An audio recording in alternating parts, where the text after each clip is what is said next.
Yeah, I don't know. It That's was awesome. shocking to have a plushie in the game. Like, where the hell did that come from? You know, Yeah. like that was before like the Teddy bear. Yeah. ammunition bear and stuff like that. It was just like very out of place for like an Yeah. item in the game, in my opinion. And it was huge, 4 slot, which I I was know. stoked about. It took up a lot of space and it was super inconvenient. Damn And thing's I two by loved two, that. man. Yep. Oh God. Yeah. I just love pissing people off about that. It's just, "Oh, I need this for Kappa, but it's such a pain in the ass." Hey, she's a beauty.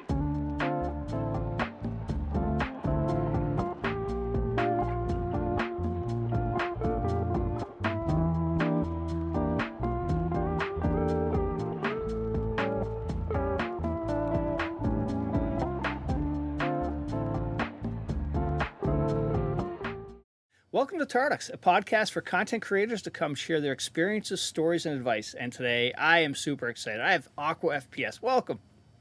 Thank you. Yeah, it's a pleasure to be here.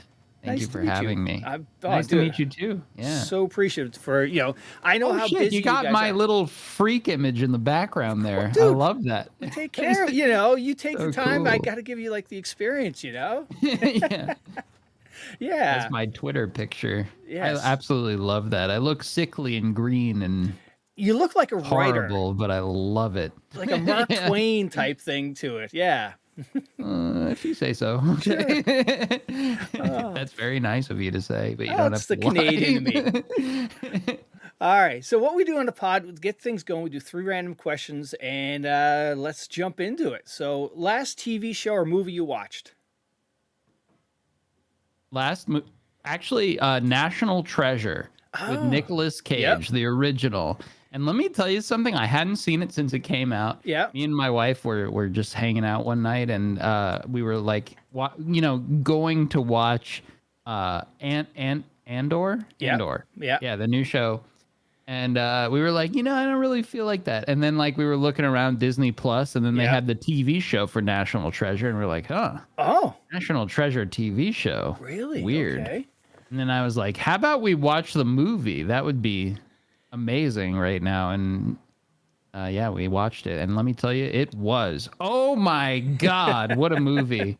And you know who's super weird? Who? Nicolas Cage. He's in the always best weird. way. Yes, he always has that weird thing, The romantic kind of arc in Yeah. that movie between him and that girl just felt so strange and unusual. And Yeah.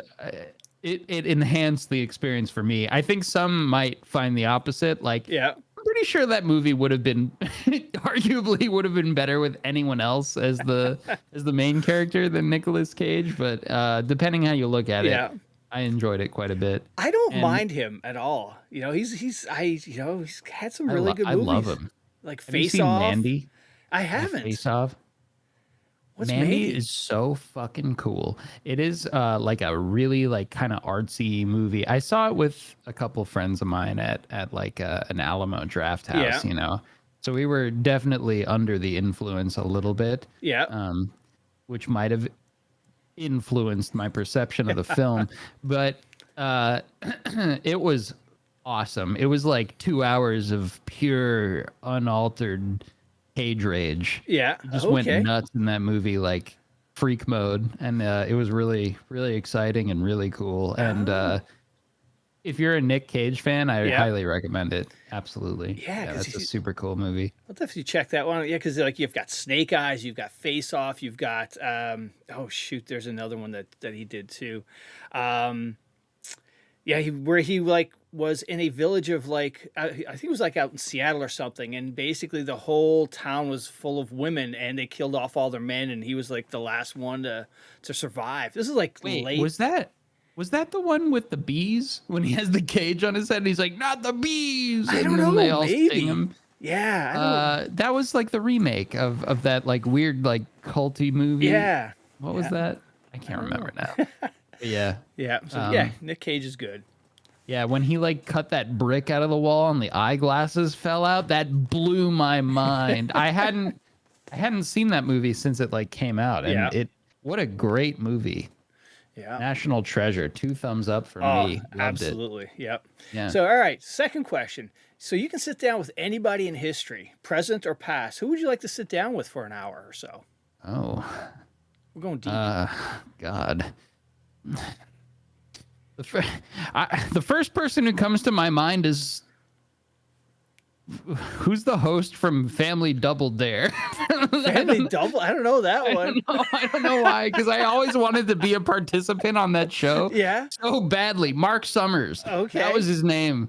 Oh I my just God. beg him to be on Family Double Dare or on Double Dare Yeah. or whatever and just do the physical challenge. Like when I was growing up, I used to absolutely love that show. Yeah. And I don't know why that was the first thing that came in my head. What a horrible answer. I'm so embarrassed right now. Anyone from history at all? Wait, let me roll that back. All right. We'll clip that out. Socrates, because I'm an intellectual. I want to be... Oh, want to philosophize. there we go. Yeah. Socrates. Yeah. God, so pathetic. Oh, all right. Final question, and then it's easy. You're going out to your favorite restaurant. What do you eat? What are you getting to eat? Okay. Well, we just went out for Mexican food tonight, and Yeah. I had a margarita and a beer. So sorry, but That's all right. I was trying to loosen up before the show. I know a you're little nervous, bit. and yeah, it's to be expected. It's all good. Yeah. I do love to go to Mexican food. Yeah. And kind of my go-to there is I get a little bit drunk and fill up on chips before the food even arrives. Yeah. That's the standard experience, and I do enjoy that. Yeah. But aside from that,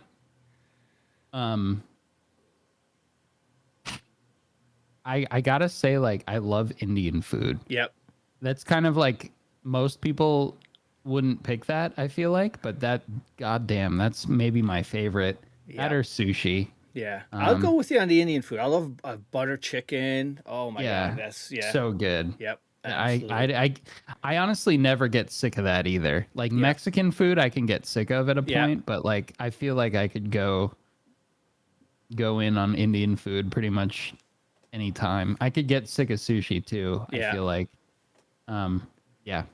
All Let's right. say there we go. Indian food. Why not? Out of Yeah. the box a little bit. Everybody says sushi. Oh, sushi. Like I could tell. Yeah, that is when I ask that question. Yeah, sushi is always probably in the 80% of those answers. Yeah.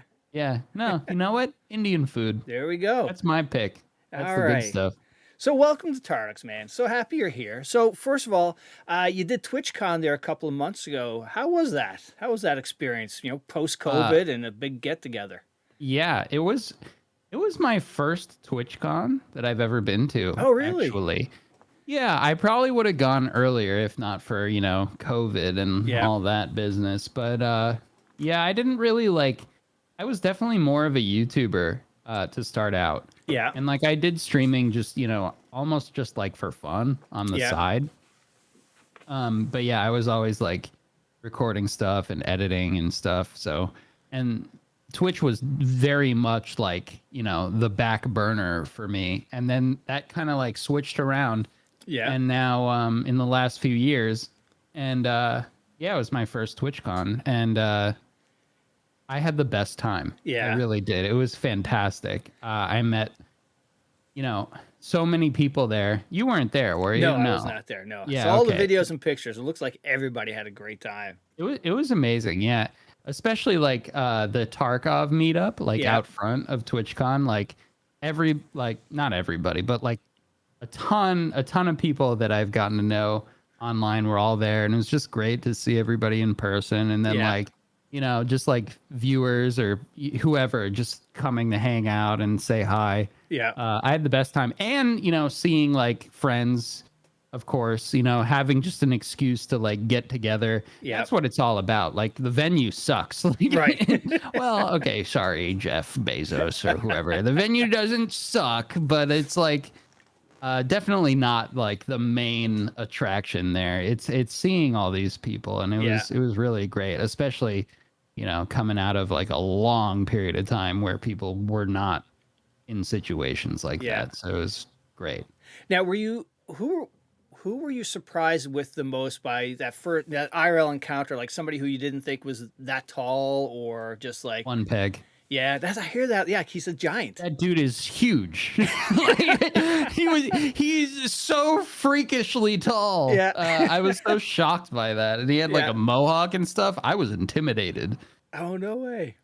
He was super nice, obviously. Like really nice guy. But holy shit. Like usually I'm not like, I don't feel like the shortest guy in a room, but Yeah. next to him I was like, I felt like a baby or a child or something. He's huge. And so surprisingly so. Like I Yeah. had no idea he was so tall. Yeah. Yeah, he's humongous. shoot. And was, the funny, sorry to that's cut okay. you off, but it was funny. I met him and Dottie Hack Yeah. like at the same time. And like just hanging out, I said, "Hey, Dottie," like to One Peg. Like I was trying to like tell him something, and Yeah. I like had just met them both, and I knew who they were beforehand, but like it seemed like the way I said it, it seemed like I genuinely mixed them up and didn't know who was who. So I called One Peg Dottie, and then I felt really upset and embarrassed. Oh, no. I apologized. He didn't really mind, but No. it was an honest mistake because I had just met Dottie Yeah. Hack right before. Oh, man. What Yeah. was the funniest thing that Awkward. came out of that whole experience at TwitchCon? Anything The that, funniest thing? Yeah. Because you're out there with like Sam. ate shit on one of those like motor scooter things. I Oh, wasn't no. there for it, but like seeing him show up with his arm all bandaged up was like unfortunate but funny. Yeah. It was funny. Oh, man. Another thing that was funny was that like all of us would just hang out on we were like both 2 of the nights we just like ended up, it was like a big party the whole Yeah. thing. So Nice. like late at night, 2 of the nights we ended up just like standing around on the street for hours, like kind of like not going anywhere, having a plan at all. Yeah. And first night was like that. We hung out at this like hookah bar at the end of the night, and we just like stood on the street out there for like till like 3 in the morning or something. And then the next night no one could decide on something to do. Like it was like, you know, my group, General Sam's group, Yeah. and then like Pay Money Wubby and like his group kind of Yeah. like all melded together a lot of the time. And no one knew like what to do. We were talking about going to Dave and Buster's, this or that, going to Sam's place or whatever. Yeah. And we ended up just standing in the same fucking spot in San Diego on the same corner. And like all of a sudden someone's like, wait, isn't that the hookah bar from yesterday? And like no one really even realized. And we're like, oh yeah, literally in the same place. Oh, I my thought that God. was kind of funny. Oh. Now, was that your first time meeting Sam in real life? Or okay. No. We were at PAX West together. Yeah. And yeah, we were there for a Rust like Oh, okay. event or Rust thing. Yeah. A few years, 2019 maybe, something like that. Yeah. Rust like flew us out there and a bunch of other Rust guys, and Yeah. Uh. Cool. yeah, So- we did his podcast in his bed together wearing robes. Oh, no. It was very cute. I bet. Yeah. And- You guys seem very much alike from a humor, the personality standpoint. Just like, it just seems that way. Like when Sam was on, it's just like laid back, it's cool. Yeah. Yeah, we've been friends a long time. And we used to collaborate and like, you know, play stuff together a lot more, but now Yeah. we're just like on different schedules, and we've kind of like built out our day-to-day routines in like somewhat different ways. And Yeah.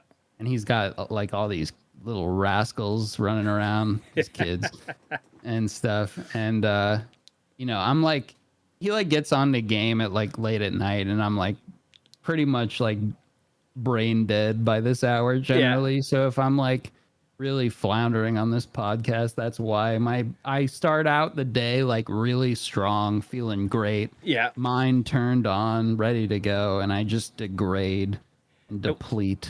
What time do you throughout get the up in the day. morning? lately it's been a little embarrassing. Oh no. I've been sleeping till like 11 the past like week, but Yeah. that's really not the norm for me. I keep like a pretty normal guy schedule. Like I Yeah. like to wake. What's comfortable for me is like 9 o'clock. Yeah. You know, not too early. Like I don't have a real job here, so like let's not rush it. You know, like I don't need to be waking There's no up before that. deadlines. Exactly. Yeah. So like 9 is comfortable. I can still have like a morning, you know, get stuff done. And Yeah. since I'm completely useless after like 9 p.m., Oh shoot.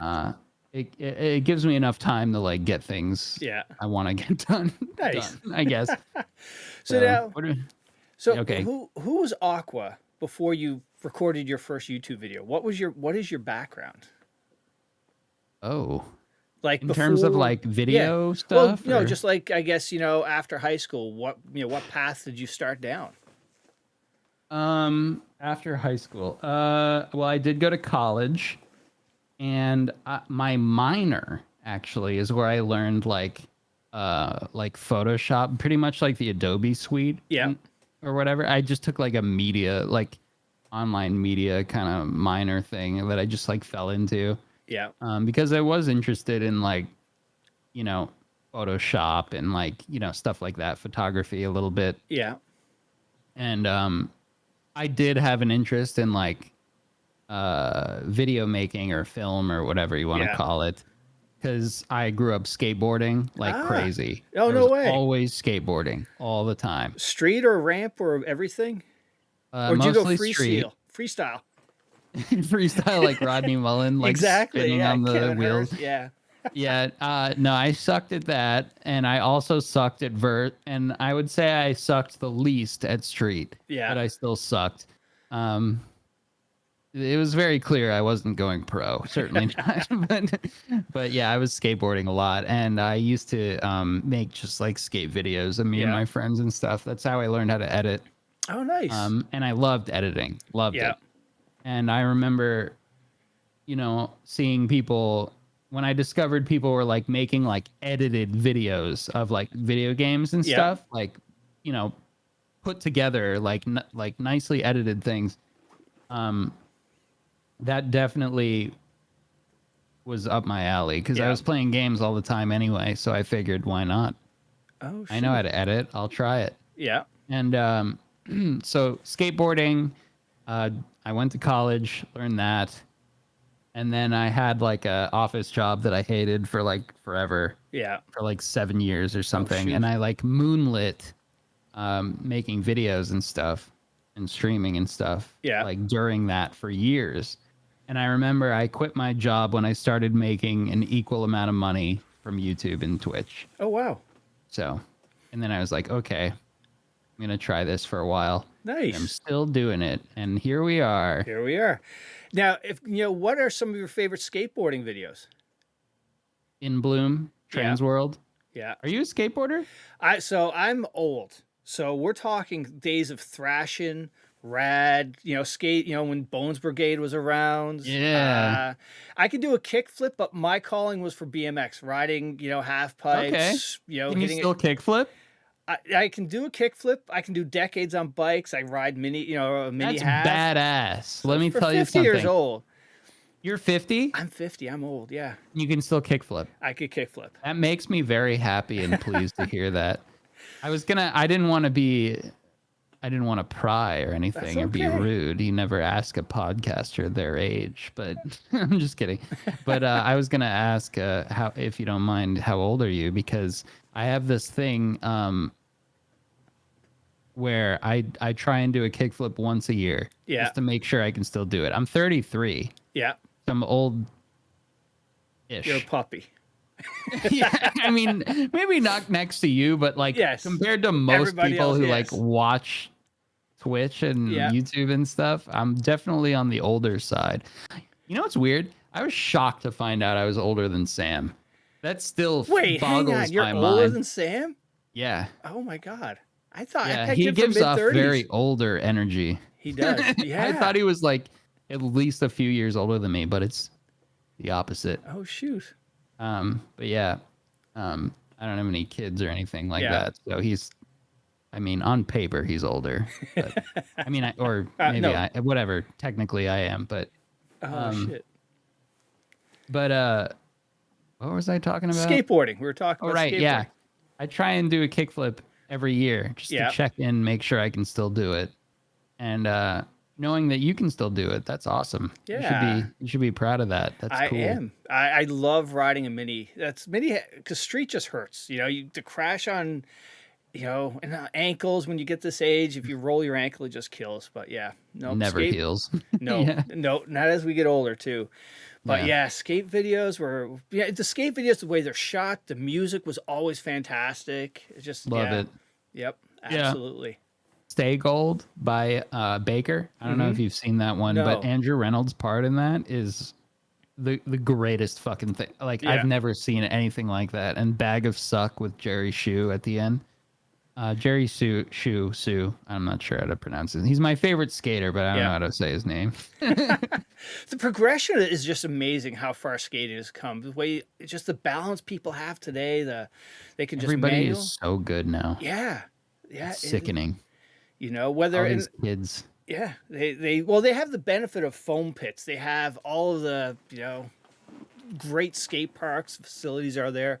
When I was younger, we didn't have that. You made your own quarter pipe or launch ramp or something like that. Yeah, for sure. Yeah, like I remember I had a friend who his mom like drove by a construction site or something and like got him a parking block to skate.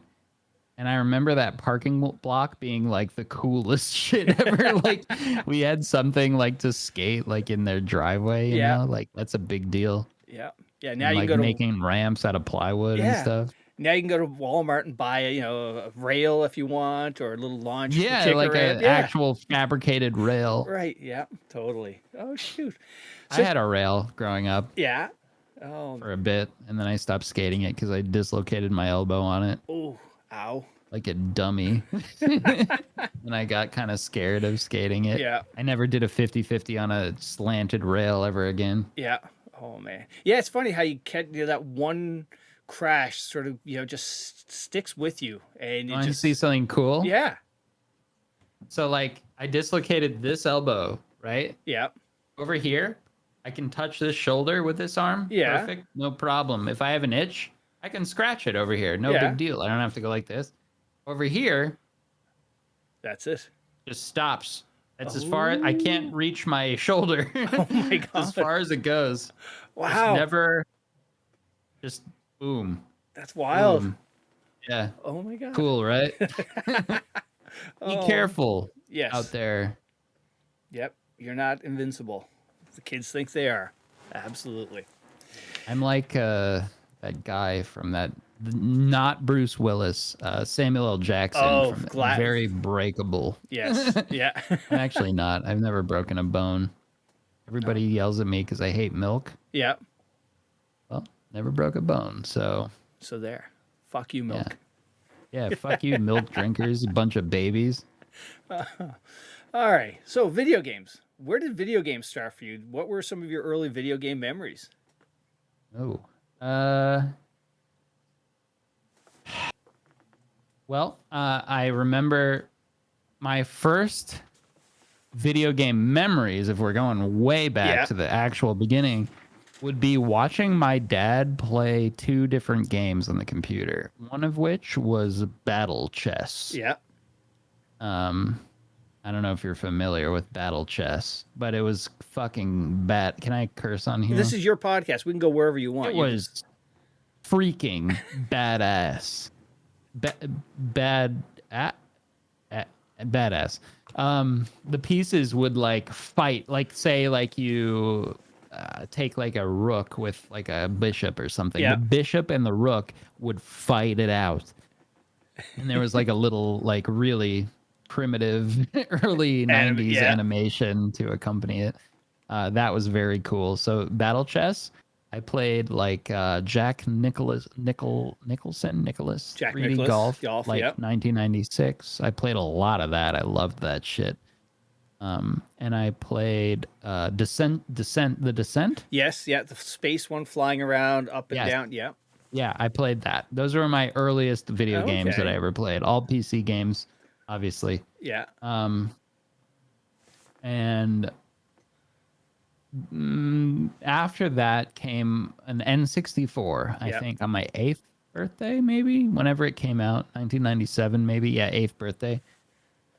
And my mom, like, I remember she said she asked the dude at the store, like, you know, what game would my son like, Yeah. you know? And he recommended Mortal Kombat. Wait And I for an 8-year-old. remember, yeah, and I remember the first thing I played on my brand new N64 on my birthday was Mortal fucking Kombat. Oh my And god. I remember playing it, getting the shit kicked out of me, and then getting uppercutted into some spikes on the ceiling. Yeah. And like a big glob of blood came down. It was like a fatality. And I just ran upstairs screaming and crying. The worst birthday ever. Oh Except I my was God. stoked about the N64. Oh, But absolutely. Oh my god. yeah, that was my first console game experience. Yeah. Horror, Oh my god. horrifying. truly a transformative experience. Oh, that's too funny. Oh man. Yeah. So now, Sorry. I was go gonna ahead. say, over the years, what have been some of your, I guess those memories? What were some of the favorite games that really stick out? Not Mortal Kombat. That scarred you. Ocarina of Time Yeah. and Mario 64. I still regard those as my top 2 favorite games ever. Yeah. Shadow of the Colossus on the PS2 actually that rang my bell as well. Yeah. I would say World of Warcraft. You know, when I was like a stinky teenager, definitely did a lot of that. Like Yeah. Vanilla WoW, like the old days. Yeah, that probably, like, I loved that experience with WoW, but it definitely hindered my social development in my most critical developmental Yeah. years, for sure. Yeah, that helped me think a lot, and I'm pretty sure it like severely affected my grades and social life as well. So that was that. But you know, I wouldn't change it. Let's see what else. Diablo 2. Yes. Love Diablo 2. Yep. That's a huge one for me. I've been playing that game on and off like since it came out. Yeah. Same with WoW. The Ocarina one. Many people have told me that is one of their favorite games. I've never played it. What is it? Is it like an RPG or? Zelda? Oh, Have you is played it? any Zelda games? No. Well, Breath of Wild a little bit, but so Ocarina, that's the first Zelda That's not game? a Zelda game. Oh, okay. I mean, technically it is, but that is not. Oh my god! What? Yeah. That's my favorite game. That's the best game ever made. Oh, no way. I'll tell you right now. Zelda: Ocarina of Time on the N64 is the Yeah. best game ever made. Like, Ah. I can honestly say that objectively. See, I think I missed the N64 either between high school and college, or maybe college in the later years. Because we went. I had Nintendo, Super Nintendo, Sega Genesis, all of those. But then there was a gap from, I think, like GameCube came in there, and then it went like all the PlayStations and whatnot. But yeah, the N64 was one that I think I missed from a console standpoint. Would it be gauche to assign you homework on your own podcast? Not at all. No, absolutely. Please, I beg you, for your own good. Yep. Please play The Legend of Zelda: Ocarina of Time, All and right. then Majora's Mask if you like it. Okay. That's optional. But What about That- it? That game hit you? okay, it just impacted me so severely, and when I say severely, I mean in a good way. Yeah. Like, it's just the perfect RPG. Like, it's an RPG, single player, obviously. Yeah. And you just it just everything about, I can't even put my finger on it. You just are immersed in this magical world, and it's just, the story is just incredible, and like the game itself is just there's so much. It's like a small N64 open world. It was like a very early iteration of like an open world game, Okay.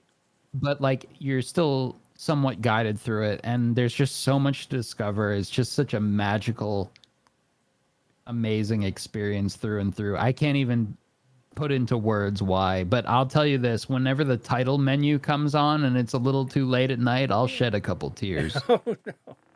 Like that'll. Sometimes I just watch it when I'm feeling nostalgic and want to be all sad and emotional. Oh shit. It really rocks my world. Like Yeah. I've played through that game so many times, and it just doesn't get old either. It All like, right.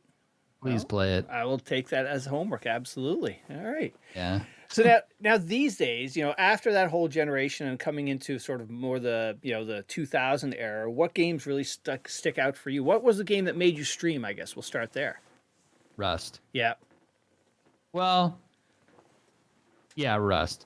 Rust was a game like it was an experience in gaming like nothing I'd ever had before. Yeah. Like just the tools you're given in like a somewhat sandbox experience and VoIP and like the social aspect to it and the adrenaline rush. My God, you could like that was the first game that I played where you could really like double cross somebody and just like kill them in cold blood and take their shit. It was like it just got me going. Yeah. Like it was just so exciting. It was so crazy, and the concept of it all was just insane. Like you log off, you just stay in the server, just like laying down.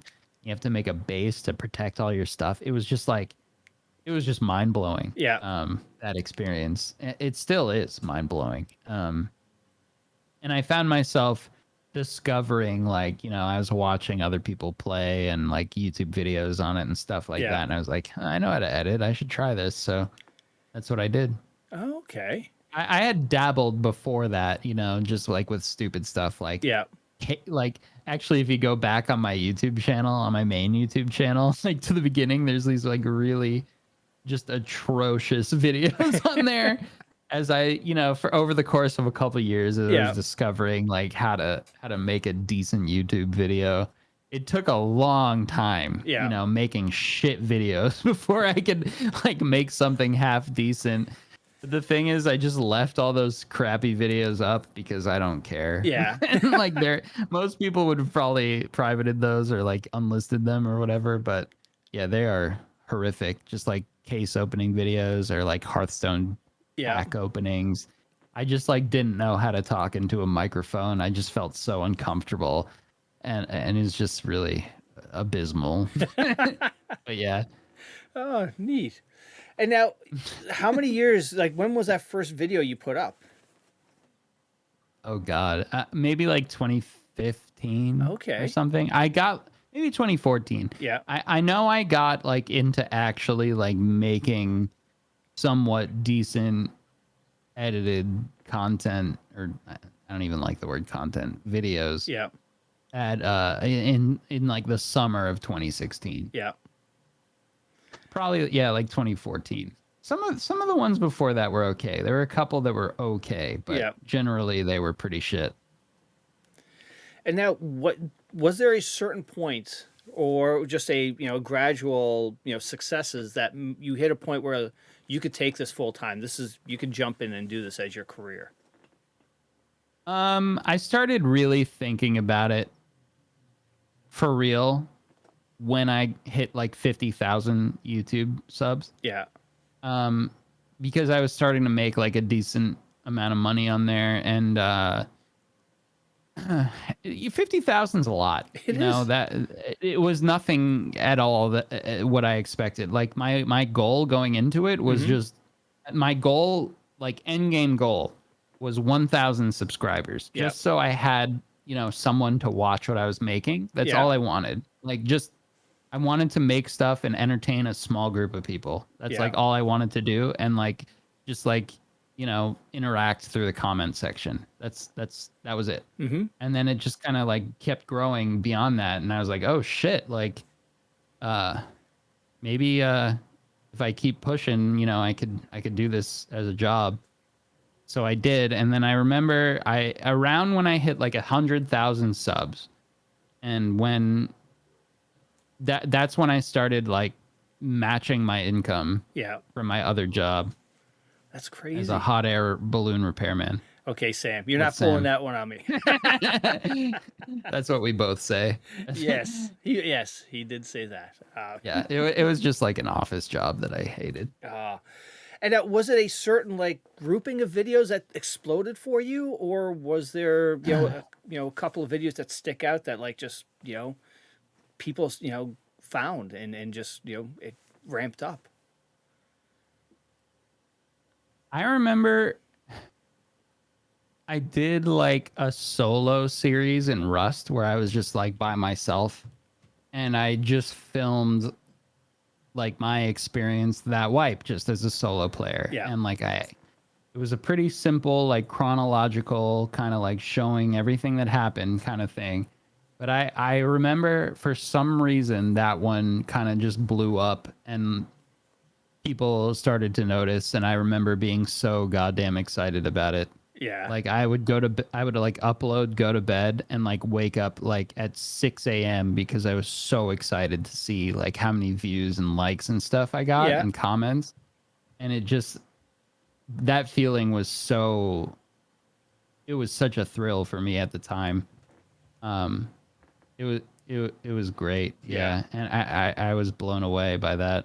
I don't know why, but people liked that one. Yeah. And I noticed it was because in the thumbnail I like made like my guy holding like the hammer in in Rust, and I feel like I did that several times after. For some reason, when I would put like the hammer in the thumbnail, if you go back and look at my videos, there was like a lot of these with holding the hammer, the building hammer. People just seem to click on those, and I realized that from that video. Yeah. And I just kept doing it. Oh. And it worked. People like that hammer. I don't know why. Even back then, thumbnails were big. Yeah, absolutely. Yeah. Yeah, for sure. Now, did you do a lot of like looking at the analytics or anything like that, or really just I have never looked at that. Yeah. I still don't really. You can't not really now with the current studio. Yeah. And it's very judgmental as well. It's like, oh, this is 10 out of 10, you fucking loser. Like I've been seeing that a lot lately, sadly. Yeah. But yeah, that is just like front and center as soon as you click on analytics. But no, I never really obsessed over analytics. But my friend Kings does, who runs my second channel pretty much. And he worries about it for me with that, so which is good. So now, what was the purpose of the second channel? What made you say, "Hey, was it just the excitement of let's take something from zero and see what we can do with it, or is it a certain style of videos?" Well, I was doing a lot of streams, and like it was a lot of, footage, I guess, just being like unused. Yeah. And like I sensed that. And like as a YouTuber, I was like, a lot of this is, I didn't want to use it on my main channel because I wasn't like into using face cam on there. So it wasn't a good fit for that at the time. So I thought like, and I saw other streamers, people who were like more about streaming, having their YouTube channel just be like highlights of their streams. Yeah. So me and Kings were, talking about that. He's like my manager with Creators Club and everything now. But we were talking about that and decided like, I'll like have these edited up and like run the channel for you and, for a piece. And now we're, that's just how it's been ever since. Yeah. Like it honestly, like, I like having all that stuff that happens on stream kind of it's fun to like remember everything that happens pretty much in like a condensed way. So that was the idea there. Okay. That's cool. And now looking back over your, all of your YouTube career so far, what are some of the highlights that stick out? Was it a certain video that like, wow, that one, or was it hitting a certain number of like a video that exploded with X amount of views, or getting a partner or whatnot? Well, probably that Rust video that I told you about before. Yeah, that was like my first time getting like over 10,000 views or 20,000 views, something like that at the time, which was huge. Yeah. And then I did this other video called like, so they fixed DayZ. That was my first video to break 1 million views, and it just like exploded. Like it was like 1 million views in like a day or two. Holy shit. Yeah, it just like skyrocketed. It blew up. I gained like 30,000 subscribers or something from that video. I would say that because that was my first like viral video that I ever made.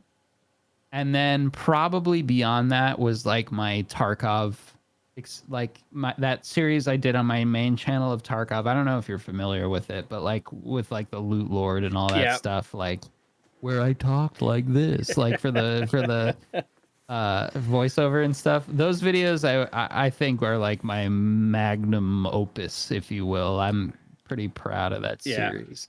And honestly, like I got so like weird about it that I felt like I couldn't top it. So like I got all in my head about editing, and now I don't do it as much these days, but yeah. Oh, cool. That's so crazy, you know, to take something you've made and see it blow up to the point where you get something like 1 million views on it.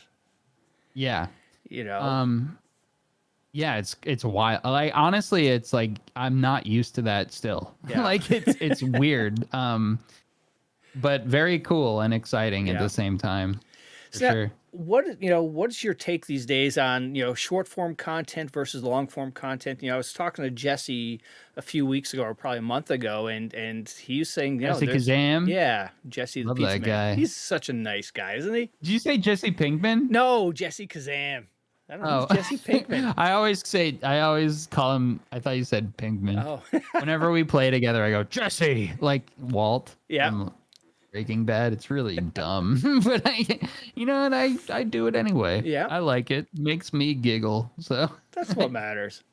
Yeah. No, but he's a nice guy. He's super nice. Yeah, he is. He's super too awesome. Nice.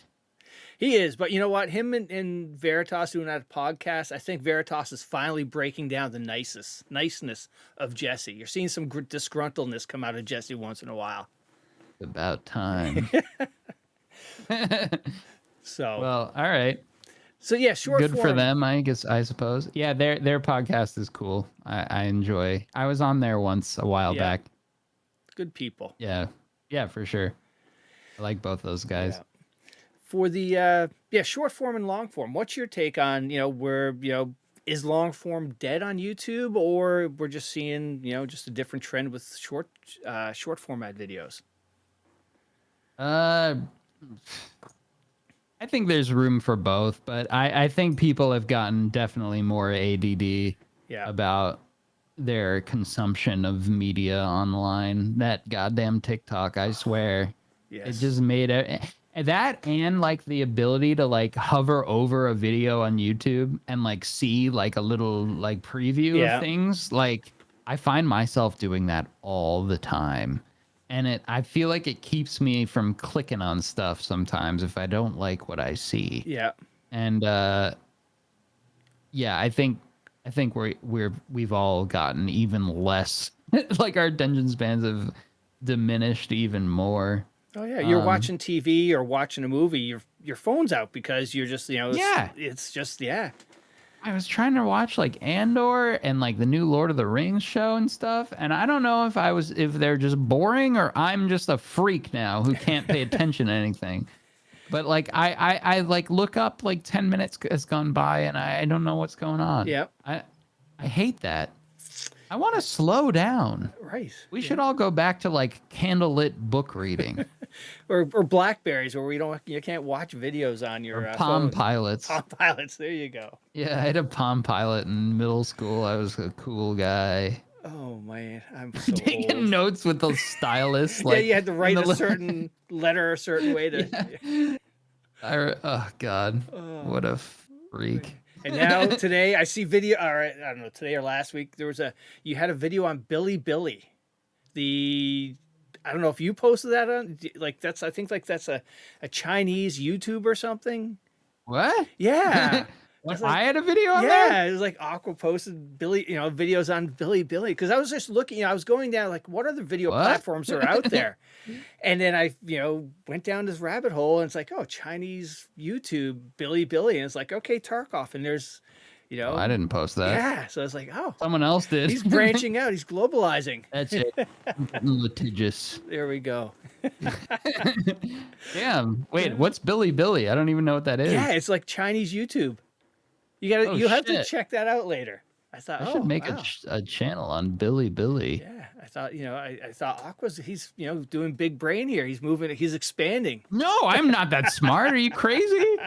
I wish. That's a great idea. There you go. Hey, someone else is smart and Yeah. putting my videos on there. Oh, now, Huh. Yeah, no, that was not me. Okay, all right. I'm an idiot. Oh, stop. You're successful. You're not an idiot. So, Successful idiot. all right. Define successful. I don't know about that. You can do this every Enough. day. That's true. I'm just being modest. Yes, there you go. You're right. How long have you been doing? You keep asking me questions. I feel like I want to ask you Go right questions, ahead, or is that dude. like not okay? Dude, how this long is have your you been doing podcast. this podcast? This will be episode 72 or 73, I think. Wow. And And it's been fun. The whole premise of this podcast is just to have content creators like you on, get your stories and share them. yeah, And cool. it's been fun. I've had, Sam was, I've had, it started Yeah, out Sam with, mentioned to me that he enjoyed being on here Oh, a good. lot. So yeah, so like it started like the premise of it, and now I'm turning this around to talking about me, which I don't like, but hey, the premise of it is like, okay, I discovered Twitch, maybe 2 years ago or 3 years ago because of Tarkov, and yeah, didn't know, what are mods, what are battle mods, and why are people watching other people play video games? It just made no sense. But then I I got a grasp of it, and it's like, let's do this podcast and sound like my parents. well, I'm old enough. What do people want to watch you on there for? Right. They're very supportive. So one of the first guests was Wilbur, which is Deadly Slob's brother, who is one of his mods, and to get his take on things. And then I've had people who are like, they do branding for content creators and streamers, and everybody who's starting out from streaming on Twitch or YouTube, like Devil Dog Gamer, who's been around for a while. Yeah. It's just He was the first Tarkov YouTuber I ever saw, I think. Oh, really? Devil Dog Gamer. Yeah, him like doing some John Wick mode or Yeah. something with like that Silence TT on Factory. yeah. I thought that was cool. Yeah, so and originally it was just starting out with people from the EFT community, but then I had Monster D-Face on, who was a part of the Marksman with Deadly, Markstrom. Who else is in that group? I know I'm forgetting somebody, but anyway, he opened up a whole different world of Fortnite content creators, which there, and then went to like Moy Dog, who I found doing the Eye in the Sky stuff with Squad, and yeah, it's been a real blast. And everybody's been fantastic. Just it's been real fun. Awesome. Yeah. Yeah, So- podcasts are great. I love being on podcasts or doing podcasts. Yeah. It's just a nice conversation, It's easy, Like, and like playing games and stuff, with other people. Like Yeah. you're mostly focused on the game, but like you get Right. to have a nice one-on-one conversation. Yeah. That goes a long way. I think it does. Yeah, I talk to a lot of cab drivers and stuff. I like to talk to people, so this is good. I like it. Good. Well, I'm glad you came here, man. Yeah, likewise. Thank you for inviting me No problem. again. So YouTube. Okay, really quick. Do you like Starbucks a lot? I'm a tea drinker. I'm not a real coffee person. So where'd like this Tarducks stuff Oh my come God! How from? many hours Just- have you played Escape from Tarkov? A lot. Have you ever been in a mall? Yes, but I don't pay attention in there because I'm so fucking scared the I whole know, time. killer. that I'm gonna get killed by a freak in the dungeon, the So- dark corners of the. You go up that- the middle of the stairs, second story, and you go towards the front of the mall where you can look out in the parking lot. If you look over your back rear shoulder, there's the coffee shop, Tarducks. Oh. I had no idea. Yeah. I thought you were just liked Tarkov and No. Starbucks. No, I like Starbucks. the premise was like, you know what, this would be great. I love Tarkov. It's a Tarkov creators, and we'll have a coffee shop talk. And I'll, Kill will be my bitch. He'll do all my tweets out there holding signs and whatnot. Yeah. Ah, So okay, I get it. yeah. All right, cool. I am extremely unaware of I don't take in my surroundings very well. Like whenever I like drive somewhere or something, I don't remember how I got there. So, But hey, when you're very when you're in the mall, you're with Killa chasing you. You don't have time to stop to look around. So that's it's understandable. That's right. Not just Killa.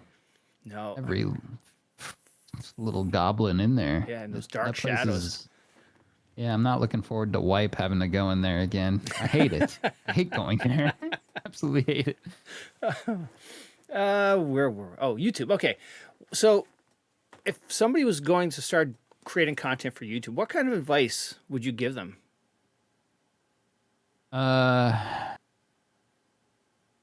You want to be unique, and you want to be genuine. I think incorporating kind of like a view or perspective on things that are not your just like typical gameplay, I think that goes a long way. Like attaching like a story to things, I think is very important. Like I made a whole video about like getting the scav junk box in Tarkov. Yeah. Like that was like a weird thing to make a video about, but like it was definitely different, Yeah. I think just doing things a little differently, people notice. Having unique ideas, like if you make like for just in the world of Tarkov, for instance, like if you make like a video about Shooter Born in Heaven, which I've done, several times, people do that. There's a ton of videos like that. But if you make a video, so like I was talking to my friend Hexloom about this, by the way. He put out a video, a Shooter Born in Heaven video. He's like thinks it's like his best video he's put out. He was like super excited about it. And then he put out another video about like backpacks in Tarkov, like stacking bags. And to the point where it was like super expensive or something. Yeah. And he's like, I'm so annoyed that my stupid backpack video got more views on YouTube. And I'm like, well, it makes sense, like that's like a different thing. Like people are interested to see what that's all about. Yeah. Like they know what Shooterborn is. They've seen that from like, tons of people. Yeah. You had a unique kind of angle for a video there, and that's going to do better. Yeah. And just make them fun, make them funny, and like make them reflective of you genuinely, and people will like it. And now, when you approach a video, do you storyboard it, or how do you, what is your sort of workflow from like, concept to, like and subscribe? Well, I like burned out pretty bad with editing, so it's been a while. I'm planning on doing a Dark and Darker one. Oh, I think maybe tomorrow I might work on that. Every few months I'll come in and edit something, and I usually try and do one on every Tarkov wipe. But basically as I'm playing, like I'll clip stuff and whatever stands out or is funny or noteworthy. Yeah.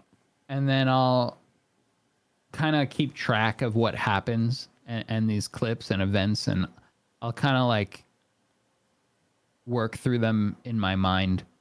And if there's enough like funny clips that I feel like there's enough funny moments that I've captured that could sustain like enough like moments to like flesh out a video. Yeah.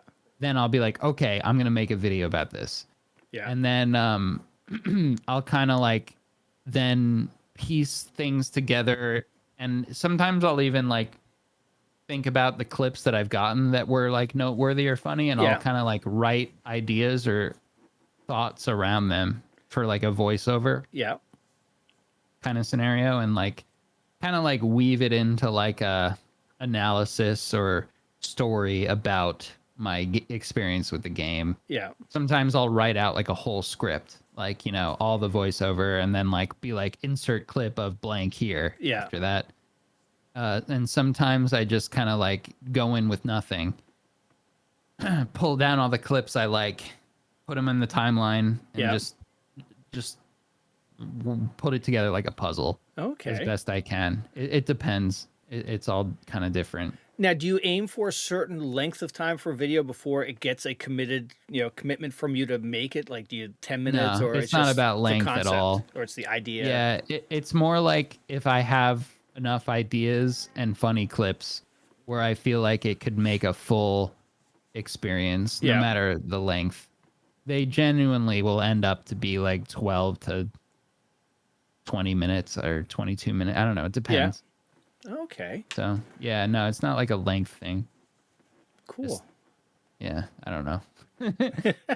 Now, look, over all the videos you've produced over the years and uploaded and whatnot, is there one that stuck out if you're like, why the hell did that thing explode, versus one that you put your heart into it and it, just got, a couple of thousand views? Well, my last upload on my main channel, I thought was really good. I didn't edit it. My friend Hark edited that. Thank you, Hark. But it was like kind of like a different thing. It was like an analysis of the looter shooter, extraction shooter genre. That like kind of tanked in views. That was like the lowest views I've gotten on that channel in quite some time. Yeah.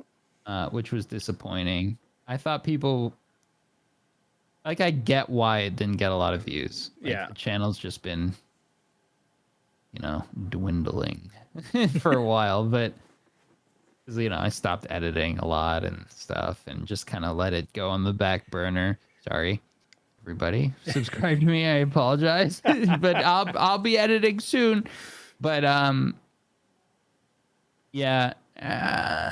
Now, do you go in phases, like where you want to jump in and put your heart into a good edit, or easier to just have another editor take care of it, and you enjoy just coming up with the concept of video and handing off the clips? It depends. Yeah. So like sometimes I get ideas that I'm excited about and I'm like, I'm gonna do this one. Yeah. Like, or if like it's like a Tarkov video on like the newest update, it's like I have to do that. Like, it's just like that's like something I feel like I need to do myself. Yeah. But it depends. Like I want to do this Dark and Darker one because I just thought of ideas that I'm excited about, so I'm probably just gonna do it. Oh, cool. Yeah. What's the toughest thing? Not talking Twitch and streaming, but strictly from a YouTube standpoint. What is the toughest thing about coming up with videos and creating them? After all these years of doing it. The toughest thing for me is keeping track of like memes that are relevant. Yeah. Fuck that. Like I don't use them a whole lot. Like I just think like a well-timed clip, with good music and like, good commentary or whatever. Like, but like sometimes I do put memes in there. Yeah, I take it back. This is definitely the hardest part for me. I don't know what all the kids are watching on TikTok. I don't know memes. I don't know anything. Like, the only way I like figure out memes is seeing them in other people's videos. Yeah. Like, and the ones I like maybe I'll use them or something. Yeah. But like, I am not good at memes or like using them appropriately. Yeah. It's like just such a boomer problem to have, but like I can't. That's totally my issue. 100%. Right, there we go. You got to hire some 20-year-old. Exactly. Yeah, keep you up to speed. I can't do that shit. I don't know what's going on. It's funny. Like a lot of people are like, "Oh, did you see like this video or that video or like this or that?" Like, you know what I watch on online? It's like I watch like videos where people don't talk or say anything at all. Like videos of people like like cleaning an old PlayStation or like restoring like an old axe they found in the woods or something like that. That's the shit I watch. Or like I like this dude like bucking Billy Ray or something. I don't know his name. He just chops trees down. Yeah. He just wears like flannel shirts, like super Canadian guy, and just cuts trees down and plays the drums. I don't know. I like that guy. He just talks about stuff and just like is like, oh yeah, that's a great axe there, and like just like cuts wood. I watch that guy, and I watch this other guy, Feature Man. He's like an 85-year-old extra from Hollywood. Oh my god! And he just eats like out of cans. Okay. He eats like canned food and just talks. That's what I like to watch. Oh I'm not even kidding. That's wild. Oh Yeah. my god. or just videos where nobody talks at all. Yeah. Like Aperture, rest in peace. He's this Norwegian guy who like barely spoke in his videos. He just like went out on like frozen lakes and skated around and like went swimming in the water and stuff. He passed away, unfortunately, like, you know, doing what he loved. I think he got like trapped under the ice or something on like a frozen lake. I know it's really sad, but he was my favorite YouTuber. Yeah. I showed him to General Salmon actually, and like we both like would watch his videos and stuff, and we loved him. I loved that guy. He was great. He just made like funny noises. Yeah. He never spoke. And he just like drove his car, did donuts, and like camped and stuff like that. That's what I like to watch. All right. Yeah. So you're not going to be seeing any new memes or anything like that watching. Yeah, fuck no. Forget about it. Although Feature Man, he gets a little spicy with his editing sometimes. He like add a little reverb on his voice out of nowhere, like put in like a chroma key like dinosaur over the like just weird shit like that. But no, not a lot of meme action going on. All right. So let's switch it up a little bit. Let's talk Twitch. What made you go live on Twitch? Was it a necessary evil or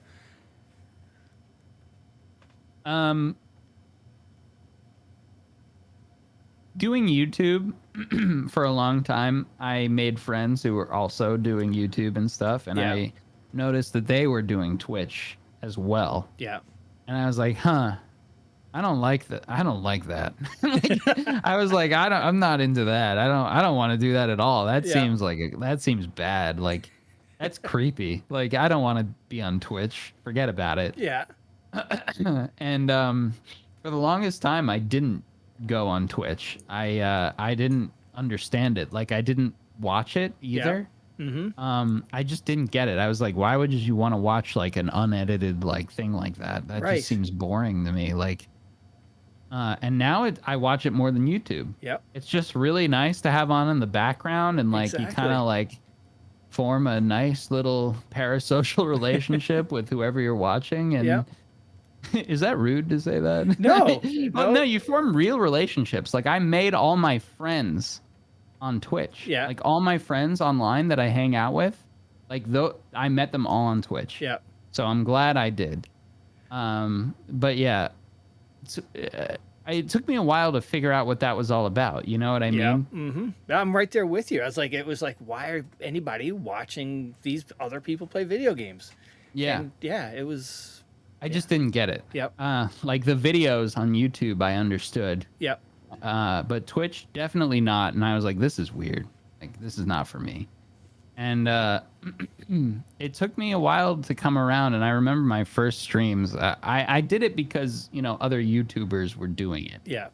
And it just seemed like fun, but also like weird at the same time. And I remember I tried it. My first stream was so uncomfortable. Like it was so bad. That was it uncomfortable because all of a sudden these people were coming in to talk to you because they've known you about your videos, or was it just just the live thing was just very foreign and unusual to me. Like I always had like total control over like, you know, everything I put out there in the form of editing, you know? And then all of a sudden I'm just thrown into like a live let's just call it this is such a stupid word for it, but a live performance, if you will. Well, it is. You're live. You can't, you know, you make a mistake. Everybody sees it. Exactly. And I did not have the charisma for that at first. Certainly not. Yeah. It's kind of like a developed skill It almost, is. I guess, just getting used to being live. Yeah. But yeah, it was weird for me at first.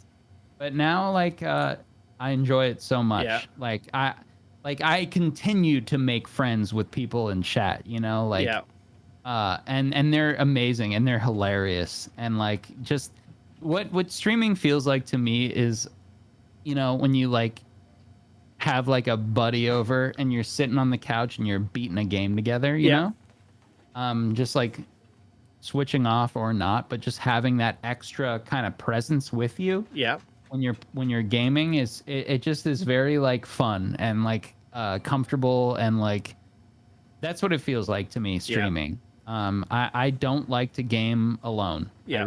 I never have. And it just makes everything you do that much more social. And that's why I like it. All right. So Twitch is sort of like your relief from the editing from the YouTube. Come on to Twitch, hang out with your friends, and play Yeah. games. For sure. Yeah. Yeah, 100%. And now that's like my main thing Yeah. that I do. And now, what were some of the games you started streaming with? Rust, Yeah. Counter-Strike, those two for Yeah. sure. Like before Tarkov, I was like a Rust guy. Yeah. Like I was known mostly for Rust, and like that was my thing. Like it's so weird that so many people don't know that. But yeah, I was definitely like very focused on Rust. That's where I met a lot of my friends and stuff, and yeah, playing Rust Cool. for sure, mainly. And then now I've gotten to the point where like I feel like I can kind of stream like whatever for Yeah. the most part. I'll at least try.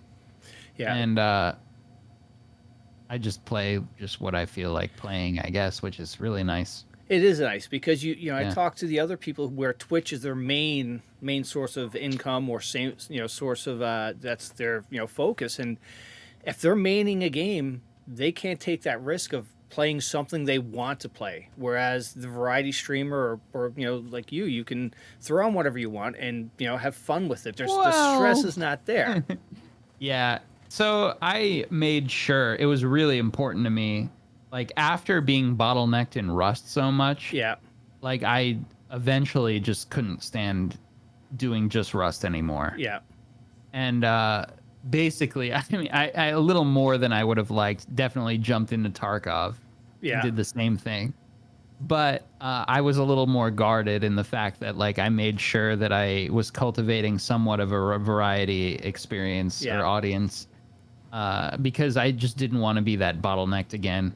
And I like definitely I get less views doing other things than Tarkov, but Right. like people enjoy variety enough on my channel where I feel like I can kind of do what I want to a degree. Yeah. Which I'm very thankful for, and that makes it fun for me Yeah. and keeps everything fresh. So Well, because at this point they know your personality, they know who you are, so that's that's what they're coming there for the most part. yeah, and let's be honest, I'm not like they're not there for my gameplay. Like I'm not the best player in the world. I don't know what they're there for, but whatever it is, I'm glad they're there. Yeah. I just try and have fun and make it like just a goofy experience for everyone. We talk about dumb stuff Yeah. and just ruminate and brood, and we have a good time. And now, when did you get your what is your Twitch partner story? Like, when did you find out? How did they how did they let you know? It was like Christmas. It was like around now. Yeah. It was like, I think it was like December 22nd or something, and like maybe it was 5 years ago or so. So maybe 2017. Yeah. Was it a big thing for you to get that check? Yeah, it was it was huge. Yeah. I mean, like Twitch wasn't my main focus at the time at Yeah. all, but I thought it was so cool to have that like check mark, And now like I I like don't talk in other people's chats unless I know them pretty much because Yeah. I don't want to. Because like I saw this thing where like someone got mad at someone else for like using God. their own emotes or some stupid shit like that. I don't get And now that. like unless I know the person, I'm walking on eggshells. Like I don't want to piss anybody off. So like I'll just like keep my mouth shut unless I know the streamer or the Yeah. community or whatever. That's so Definitely weird. more of a lurker. Yeah.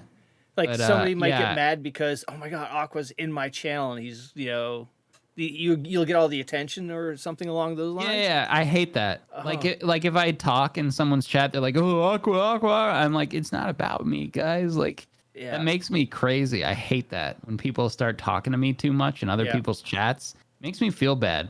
You know, Yeah. like I know, like most streamers wouldn't care. You know, Right. they'd be excited to see another streamer in there. I know I am Yeah. when I see other people in my chat, 100%.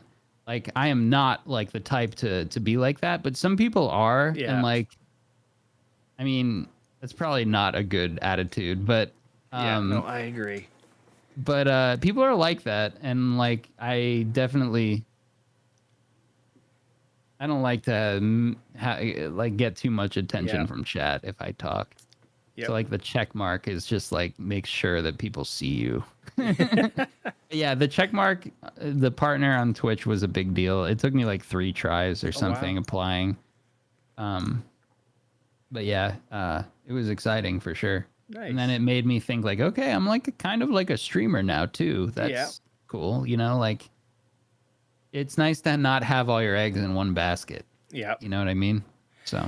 And now, knowing, just like, not a lot of crowds or whatnot, but now you're streaming and now you have, 1,000 people in your, nothing really prepares you for that. Now you're entertaining live thousands and thousands of people watching you. What is that like? Honestly, like it doesn't feel different from like 1,000 to like 5,000 people in there. Yeah. I feel no different. But it's a huge difference. Or like a couple hundred to like 5,000. Like I don't the only thing I pay attention to is if there's like a lot of extra people. Yeah. And I'm like, huh. That's cool. There's probably a lot of new people in here. So like I try and like, entertain them or like, engage with the new people a little bit. Yeah. But yeah, it honestly like it feels the same to me, which is weird. Like I remember for like Tarkov drops, I had like almost like 50,000 people in there. Yeah. A couple times. And that's huge. That's like selling out like that's like Madison Square Garden or something like that. That's like insane. Yeah. I mean, most of them aren't paying attention. They're just sitting there like AFK, just farming drops, But like still, it's like you've got that many. Kind of crazy. Yeah. Absolutely. Yeah. That was a trip. That was wild. But honestly, it felt kind of the same. Yeah. Like maybe a little more nerves, but not much. Yeah. Okay. I don't know. I've gotten used to it. I just do what I do, and like. Because like people like that many people will see it on YouTube or more, right? And like it's honestly I don't even like to think about it. Yeah. I try not to think about it because it's kind of crazy. I'm not used to it at all. Like if I think too much about it, I start to be like, oh geez, that's what the hell is going on? That's crazy. Because like, if you think about it, like you said, people, that many people watch your YouTube video, but that YouTube video is your final product. You made it exactly how you want people to see it. Live, you don't know what way things are going to go. You just it's like you don't know. Yeah, for sure. Yeah, true. Although with my second channel, I don't usually watch it till after, but Kings does. He makes sure everything is good. But yeah. Yeah, I mean, I don't know. I just kind of like stick to what I'm comfortable with and like just try and have a good time, and people generally will respond to that in the same way. And then like chat's cool usually, and like they just keep things going. Like I just read their jokes. Yeah. You know, they're the funny ones, not me. Like, Do you still get excited to go live, or is it just like, wake up, let's just go play yes, games? for sure. Yeah. Some days I definitely force it. Like, Yeah. I don't want to do it today. Like, I'm just not in the mood. Yeah. And I'll just do it anyway. Especially with those like Twitch hours that you have to hit now, those like ad incentive hours and stuff. Those make me stream a little more than I'm comfortable with. Yeah. They have, for previous months or whatever. This month I was just like, I'm just gonna do what's comfortable. Fuck that. Exactly. Yeah, no, like if I'm excited about a game or something, like I streamed Bloodborne recently. Yeah. And I was just like loving the game. I was so into it. And like at that point, like I know chat was like heavily invested in the experience as well. And it really felt like that, like hanging out on the couch, gaming together thing. Yeah. And I love that shit. Nice. Like I was excited to go live every time and keep going with the game. All the Dark Souls games or the Souls games have kind of felt like that. Or like Tarkov, when I'm really into a wipe, I'll, early game, I'm like ready to go. And like I want to go live because I want to like share the experience of the game with everybody. So for sure. But like it definitely feels stale too. Like if there's nothing to play and like, or I'm just not in the mood. Like sometimes you just don't want people fucking looking at you and you don't want to talk that much, Yeah. So like sometimes I'll still just go live anyway and force it, but mixed bag. Yeah. What advice would you give to somebody who's thinking about, going live for the first time? Definitely don't force it. Yeah. And just have fun and just like be yourself and don't like go into it like being like I'm gonna like this is gonna be my job now. You know, like that's the worst thing to do. I think I don't know. It's really hard to, especially if you're going about like the growth approach, like you're like really focused on growth. It's really hard on Twitch alone. Yes, it seems like you've got to cover all your bases. Yeah. Yeah. I would say like you want to like diversify across several platforms if you can. Mm-hmm. You got to work your ass off. You got to edit videos and like it's a lot. Yeah. But if you're having fun and you're really passionate about it, like it's just what you want to be doing anyway. So that's how it was for me. So cool. It's just how I wanted to spend my time, and yeah. And it's worked out. Yeah. Nice. Which I'm thankful for, which is nice. That is, it's nice to be happy to doing what you do. Yeah, for sure. And now Tarkov. What was your path to escape from Tarkov? Were other people playing it and you found out about it, or somebody told you, hey, go play this game? I remember the first time I played it was with Sam, actually. Yeah. We both went onto woods together and he got stuck in like a hole. And I remember killing him with my hatchet because we couldn't get him out of this hole. It's actually a YouTube video. I'm pretty sure I made a video about it. But yeah, that was my first time playing. And I remember my other Kings, who is like my manager now, he was into it as well. He would run around factory and like he did this thing called like whack-a-mole and he like streamed it. Yeah. And he would run around like smacking people with his hatchet and just like killing them, like geared guys and stuff. I was like, holy shit, what the fuck is going on in this game? And I remember the graphics were like insane, like nothing I'd ever seen.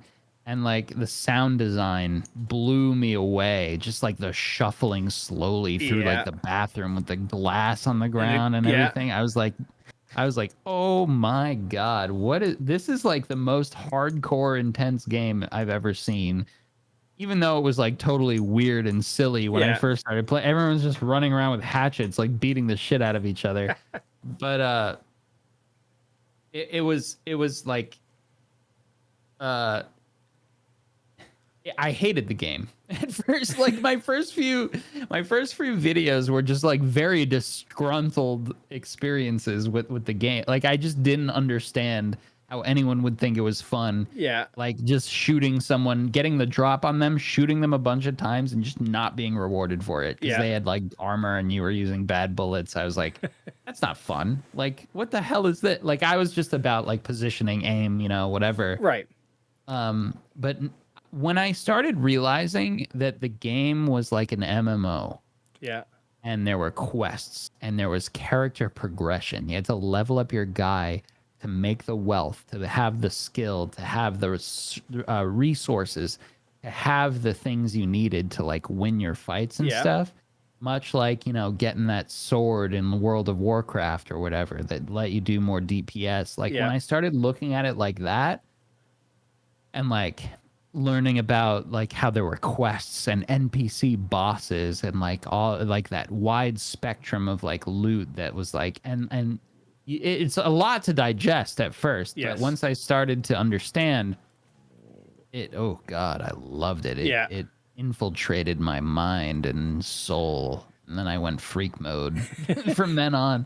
I remember Toothy, you know Toothy, the streamer. He's insane, by the way, at the game, but I've known him for years. I met him in Rust when I had like 5,000 YouTube subs. I did like a community event thing. I met him then. He was the loudest goddamn kid at the thing. Oh, was and he? I was like, this kid is hilarious. He was just screaming like a mental case the whole time. And I just like kept sticking him in videos because he was so funny and loud and obnoxious. Yeah, he started getting into it, and we were playing classic WoW. You know, we were in the same guild, and I remember he's like, "You gotta check it out," and I was like, "I've played it. I don't like it. I don't like it. I don't like it." And like, I made videos where I was basically complaining about the game. Like, I called it like I did a video as like the best and worst game I've ever played at once. I still kind of have that opinion, but definitely had more emphasis on worst at the time because I didn't fully understand it. Yeah. But Toothy got me into it, and then my other friend Solly, he kind of like duoed with me a lot in the beginning and like taught me everything and like showed me, you know, what was really going on there. And Sam too, actually. Me and General Sam played it a lot too, and like he showed me like weapon modding and stuff, and like we would go to reserve and like kind of like, I don't know, like all those guys like playing with me and explaining stuff to me, and like that helped me really grow to appreciate the game. And now I think it's like one of the greatest games ever. There's not many games come close to that loot factor, that pucker factor. It's I totally love this game. It's like an amalgamation of like the really good elements of like a bunch of different genres all put together. Yeah. Like it's got that like MMO aspect, it's got that FPS aspect that we all like. It's got like the long-term character progression of like an RPG game. It's just so, and like the unlocking more opportunities and things as you go. It's god damn, it gets me hot. I love that game. It's so good. You know, I've barely played this wipe. I'm fucking stoked for when it wipes. I'm ready to go. Yeah. And now your in-game streamer item. So what, you know, the Loot Lord. What's the story about that? How did you find out about it? Did you have input? No, I had no input at all. Did you know it was coming? Like, no. Oh, no way. No, not at all. Like literally like they just announced it and I was like, I was so honestly to have something in a game immortalize you and the things you've made, just something in a video game, in a popular video game like that. Oh my God, what an honor, you know? Yeah. Like I was I am still so excited. You know, every time like I see people like when they find it or whatever in the early wipe, they'll tag me on Twitter or something, and like I just get all excited about it. Nice. Yeah. No, I had no input at all whatsoever. Like I would hint at it in my YouTube videos or whatever. Yeah. It's like I like, you know, I was trying to like throw my weight around a little bit and like in a lighthearted way. I'd be like, what about, you know, I'd directly like address BSG because I knew they were watching the videos because like one of the dudes over there, Dimitri, was like, hey, I like your videos, they're really good, and Yeah. that made me feel great. But like I started like, you know, prodding at them like, what about me for a streamer item? Like maybe one day the Loot Lord will have a streamer item of their own, you know, something like Yeah. that. And I was like, how about a crown or something? What my idea for my streamer item, you know, in my mind would have been like a wearable like Burger King paper crown or something Yeah. that like a scav might have on or something. But no, they just stuck the whole goddamn plushie in there. Like, so the Loot Lord concept came from my videos. Yeah. Which I don't know if you know, but like it's just really like that whole thing was totally on a whim. I don't know where that idea came from or anything. It's just like I love looting in this game. Like I love it so much. And I don't know where Lord came from. And then I just literally took like a bear, put a crown on it, and then put him in a treasure room, like just to make like funny visuals for like a video about like me looting shit and being obsessed. And as I refer to myself as the Loot Lord of Tarkov, whatever. So people really liked the Loot Lord thing, and I kind of stuck with it, and that became like the character, like my presence as a character in the videos, you know, like my thing. And I remember then we made a plushie for it because like a lot of YouTubers were doing the U2s and stuff. And Kings was like, how about, you know, we could make a plushie of it. And I was like, okay, cool. Like, yeah, we could make it like look really angry and like pissed off and like kind of like an asshole. But like, so we did. And, you know, we sold it as like a merch thing. And then next thing I know, BSG put the whole thing in the game. Like, I feel like people might not know that like we made the plushie like before that, and then BSG put it in the game, not the other way around. But yeah, I don't know. It was awesome. Shocking to have a plushie in the game. Like, where the hell did that come from? You know, like that was before like the ammunition bear and stuff like that. It was just like very out of place for like an item in the game, in my opinion. And it was huge, 4 slot, which I was stoked about. It took up a lot of space and it was super inconvenient. Damn thing's I 2x2, that. man. Yep. Oh god. I just love pissing people off about that. It's just, oh, I need this for Kappa, but it's such a pain in the ass. Love it. Now, when you found out it was in the game, did you like, you know, did your wife share in your excitement, or really she's like, oh, that's neat? Yeah, no, she thought that was cool for sure. Yeah. Certain things that are like a big deal like that, she definitely gets excited about, but she doesn't watch my videos or streams unless it's something notable or I mention to her like, this is something I'm proud of or something. Yeah. She'll usually just like not give a shit. And now, like, what about she's not a gamer. No.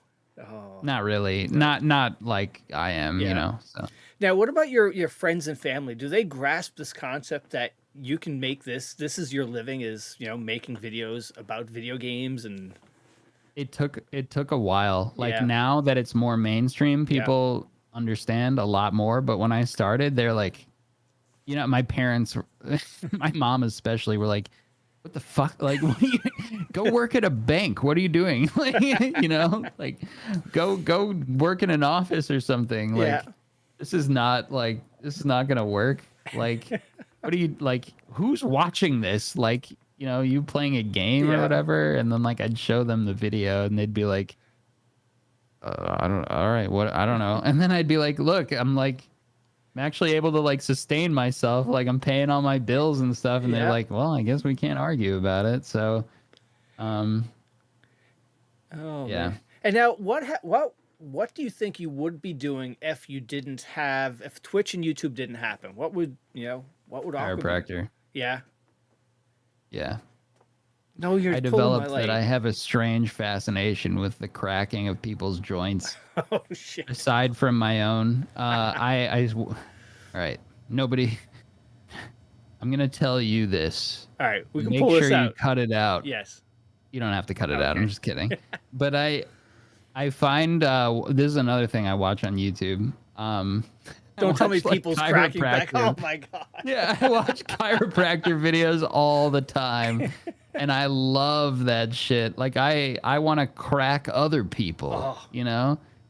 Mr. Decky said he'd let me crack him at a subathon, but Yep. Kings won't let us because of like liability. I'm like, I'm basically a doctor. Like I've seen hours, like thousands of hours of chiropractic adjustments. You know, I know all the terminology. I know, you know, I don't actually think it's like a terribly medical practice, but it seems like it feels really good. Just wrenching on somebody's I arm like- or back. Like, what's, you know? Yeah, you know, it just seems nice.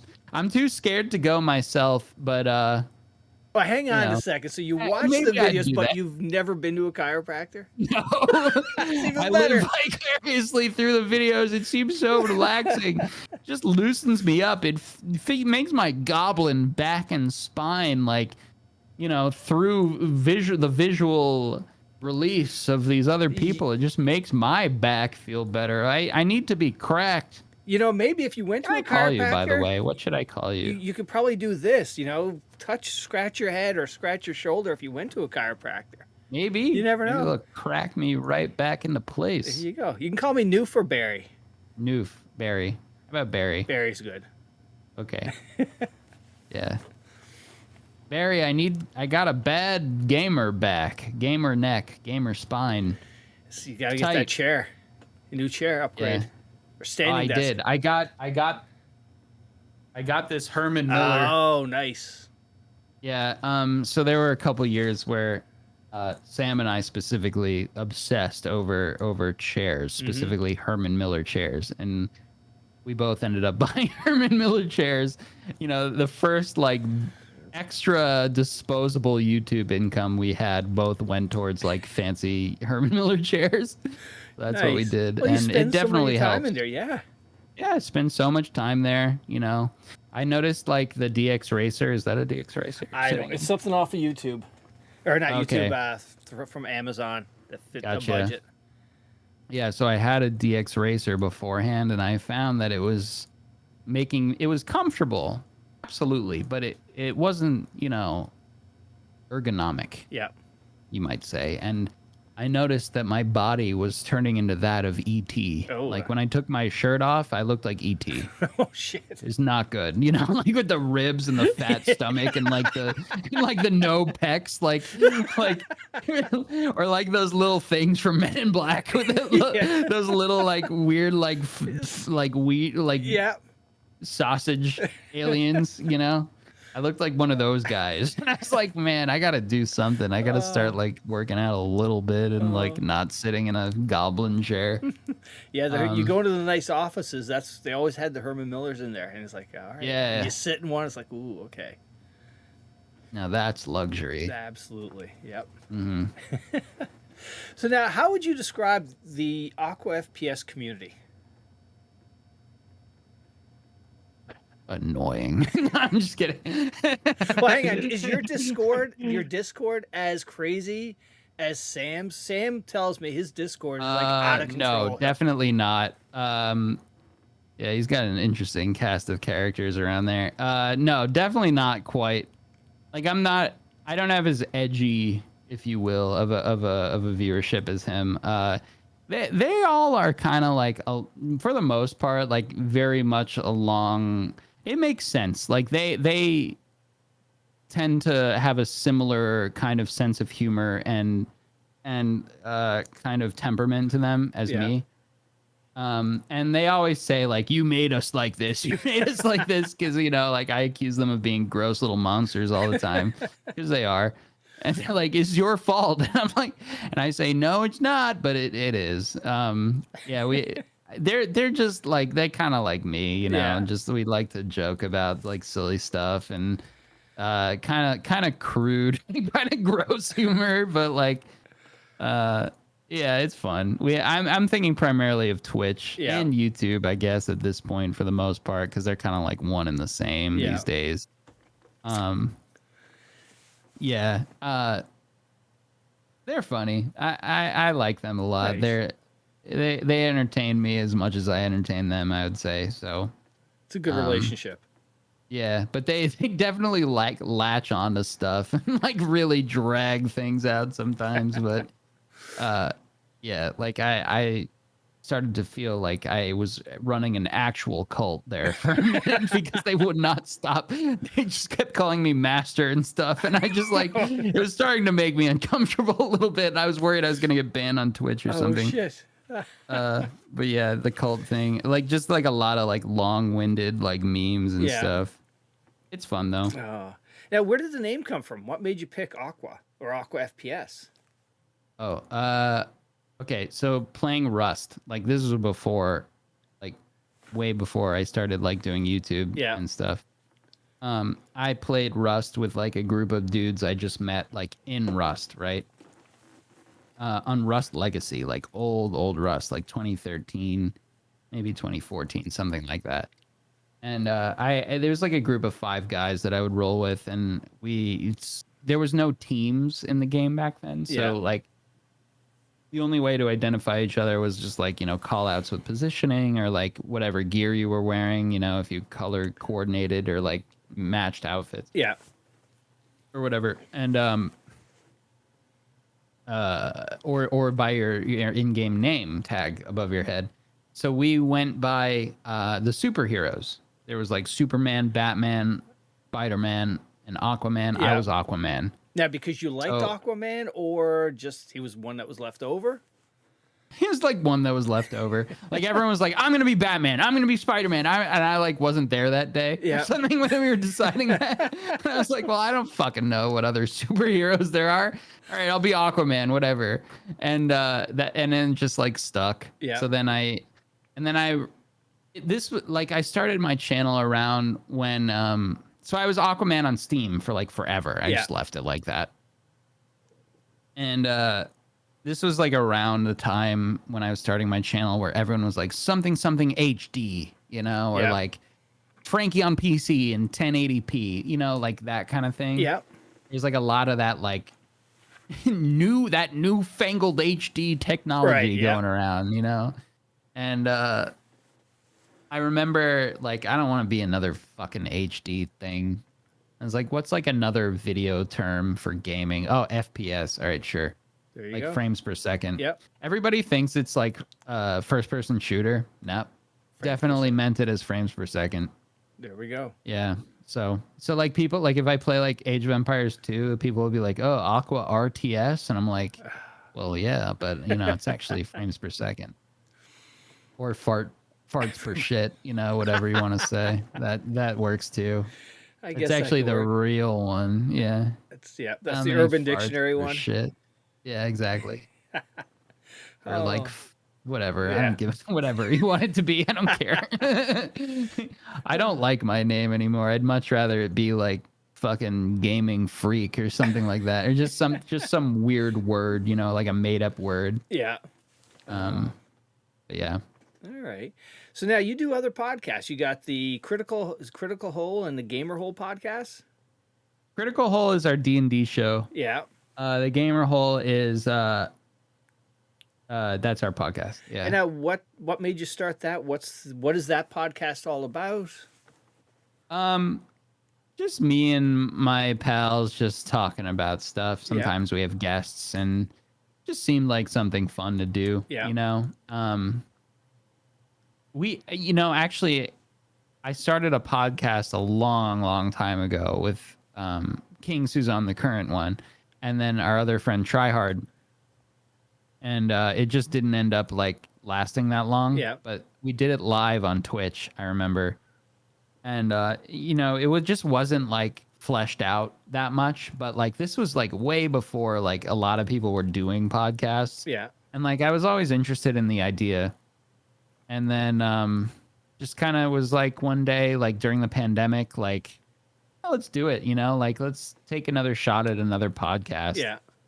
And just thought it would be fun. Honestly, I just like doing podcasts. Yeah. Like I like talking to people and hanging out. So nice. It was also a good excuse to like get together with friends once a week and just talk about stuff. So it seemed like fun. So that's pretty much what it's all about.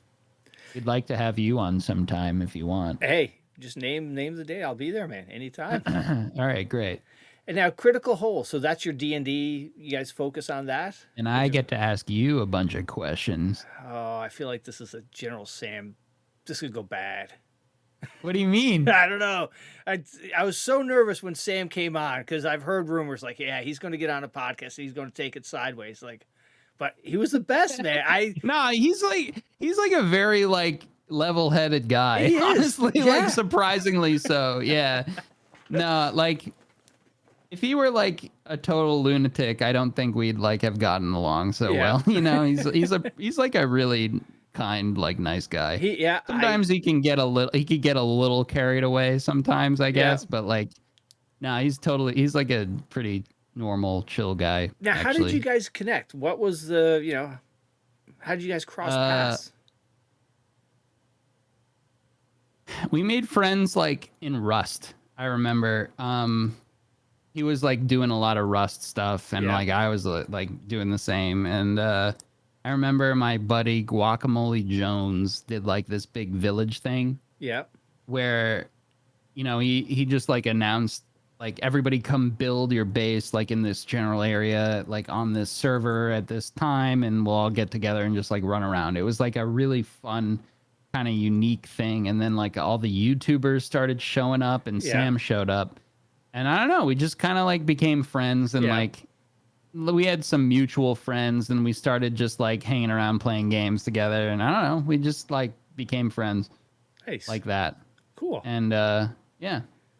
Just all like, right. How you meet everybody. Yep. Nice. Just through other people or playing games together or whatever. Isn't it crazy the relationships that have developed, from Twitch, from YouTube, that, yeah, it's 15 amazing. years ago, 20 years ago, it's like you have to go out to clubs or bars to, or play sports to make those connections. And now it's like so much easier too to make friends online because you automatically have something in common. Right. You know? Just like straight out the gate. Yeah. And then like there's not that much pressure on getting to know other people either, because you just like playing a game together and just shooting the shit, you know? Absolutely. It's great. Yeah. I honestly like my friends online are like, some of my best friends these days, and don't tell my real life friends I said that, but no, they are too, of course. But it's these days I'd spend more time with my online friends. Absolutely. Just with the work crossover and everything else, but yeah, it's great. I think it's fantastic, especially Twitch. Like I've become friends with so many of my viewers too, that like, they don't even, make their own videos or stream or anything. Just being in your community and chat. Yeah, they're just hilarious and cool, and like I've gotten to know them over the years, and they're like my really good friends. That's awesome. Yeah, I love that. It's awesome. Yeah, absolutely. And now speaking of IRL, what when you're not editing, you're not streaming live, what do you do outside or away from the computer? This is kind of like pathetic. Not a lot at all. It's actually bothers me how little I have an interest in outside of the computer these days. It's actually like a point of like, I need to fucking get a handle on this, because not a lot. Like I like to eat. Yeah. Eating is great. Well, you went to Europe, cool. right? Over the summer or something like that? My wife and we went on a kind of like a delayed honeymoon, with COVID and everything. Yeah. We went around Italy, which was amazing, just seeing just the old stuff. Yeah, we like think everything there is infinitely older than here. Oh yeah. Like it's so cool, like seeing like 1,000-year-old churches and things like that. I find that so exciting, and just seeing like human culture, and like we took like this tour. You saw a bunch of like cannonballs in a wall, like from like some war. I don't remember which one. It might have been like World War I or something like that. But like, obviously, the U.S. was around then. But you know what I mean. Yeah. Like, just seeing like things like that is so cool. And like the food, holy moly, that is great. And like sitting in a gondola with some like Italian dude singing about you, probably making fun of you. You don't know what he's saying. Just stuff like that. It was really nice. Yeah. Yeah. It's We had a different. great Like time. you see the portions of food they have there versus here, and how much extra we have here. Like, it's just, yeah, like I have relatives over in Germany, so we did Germany, Switzerland, and Austria, and Awesome. I'd love to do those. Yeah. yeah, it's totally different living. Did you go to It's Vienna? I did. It My was really wife's cool. favorite place she's ever been is Vienna. I've never been. She went like, Yeah. with school or whatever before we met, like Yeah. abroad. And I want to take her back there and go sometime. Yeah. Beautiful, the Yeah. mountains and everything like that. Yeah, absolutely. Yeah. Yeah. That's Yeah. our next European trip. Nice. And you had Yeah. a good trip in Italy? Yeah, we did. It was great. We had the best time, except that's where this whole gout thing started. Everybody no. says I have gout because I came back. I don't know what happened. You know what happened? I'm gonna blame Welland right Okay. now. You know Welland? I My think friend so. Welland. Yeah, he's like mainly like a Rust Yeah. YouTuber, but he does do a lot of Tarkov and other games too.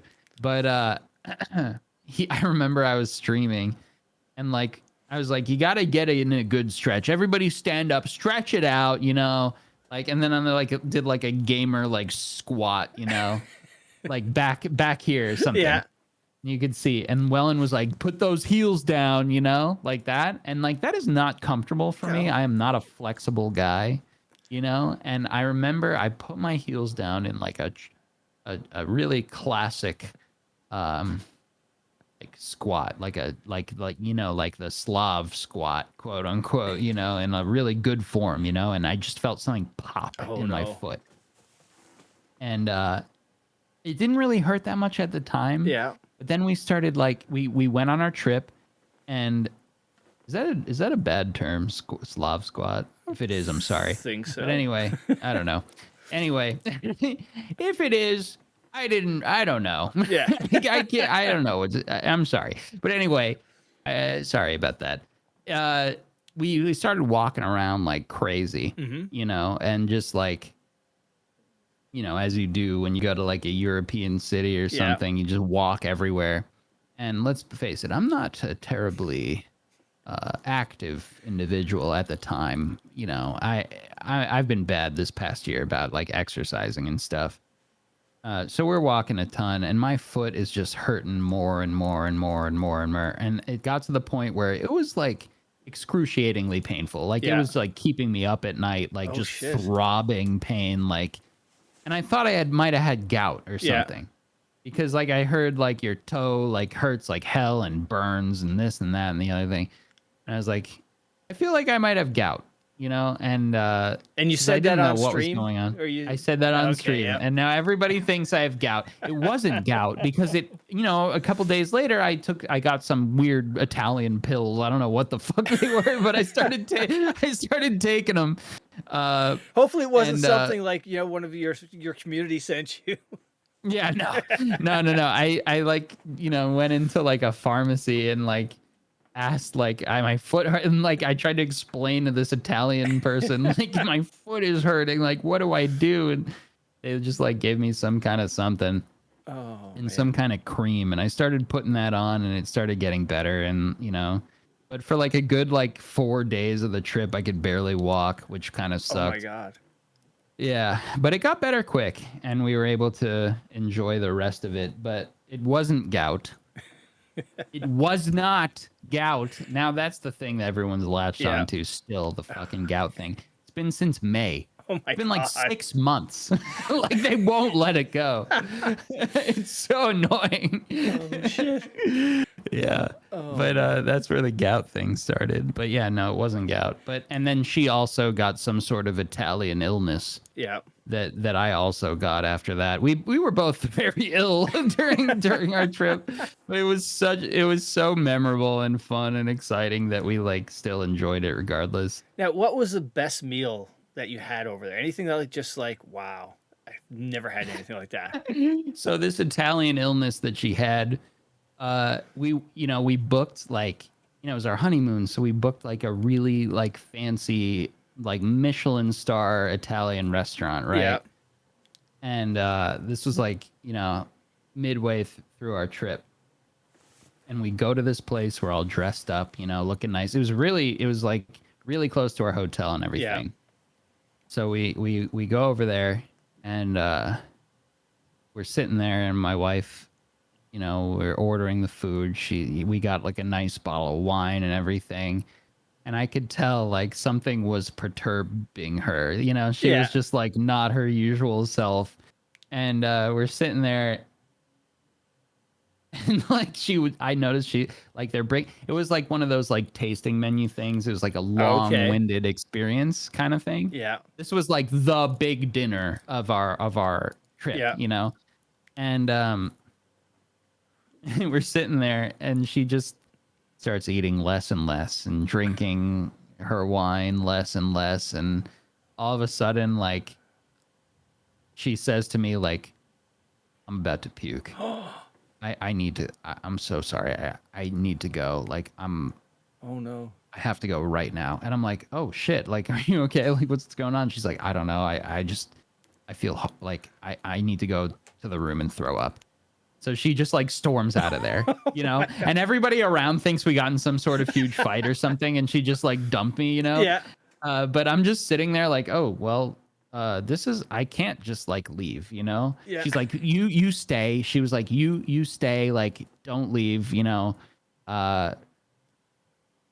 I'll come back or something like that. Yeah.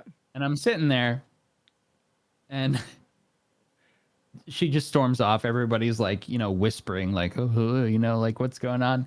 Because she had to throw up. So she was like running out of there. Oh, God. And I was just sitting there, in my nice like outfit, just, and I was totally calm, like fine. Like, I was a little like, upset that she had to leave, but I had a great time. I just sat there and I just enjoyed myself. I drank a whole bottle of wine. I invited the waitress over to sit with me. She said no. But like I was texting my wife, and she was like, I'm sorry, I can't come back, but please stay. Like, they prepared the whole thing, like, don't, you just send me pictures of all the food and come back when you're done. Like, you should enjoy it. And I'm like, are you sure? Like, are you all right? I can leave. And she's like, nah, just stay. Like, I don't want you in here while I'm throwing up. I'd rather be by myself. And I was like, okay. Yeah. So I just stayed.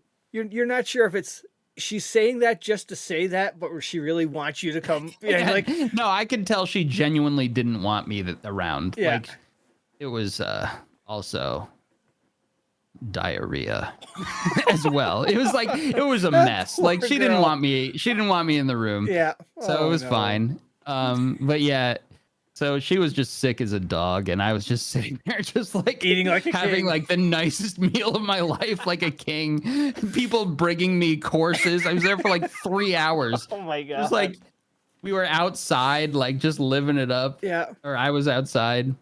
And like I was like texting her and all my friends, sending pictures and stuff. Like, look at this. It looks like a little, like little weird fish things with little plates and like nicely, what's the word?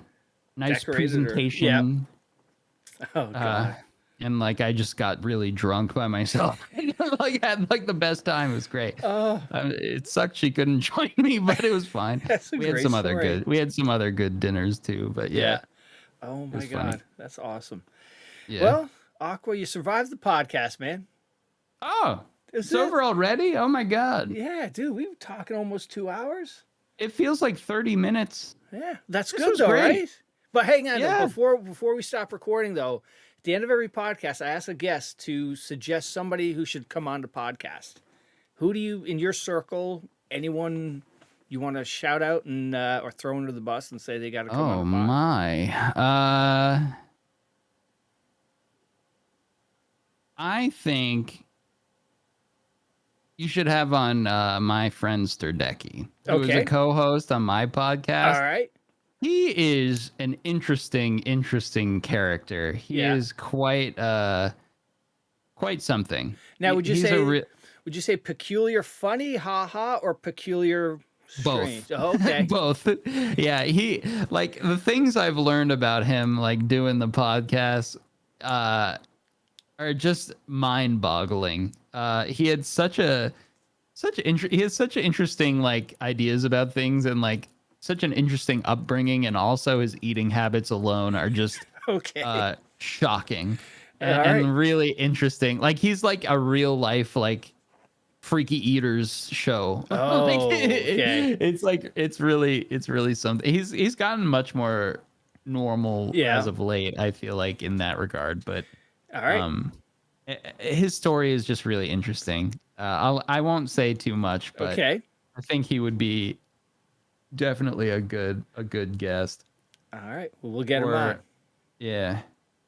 All right. Well, dude, thank you so much. It was awesome to meet you, and really appreciate you taking the Likewise. time. Yeah, of course. Thank you so much for having me. That was great. I really enjoyed it. I feel like I just talked the whole time, and like It's your I'm podcast. not used to that. This is all yeah, about but you. like but I guess, but like, you know, I wanted to like, all right, I'm gonna have you on my podcast, and I'm gonna ask you a bunch of stuff and have you talk the whole time. Sounds good, man. Okay.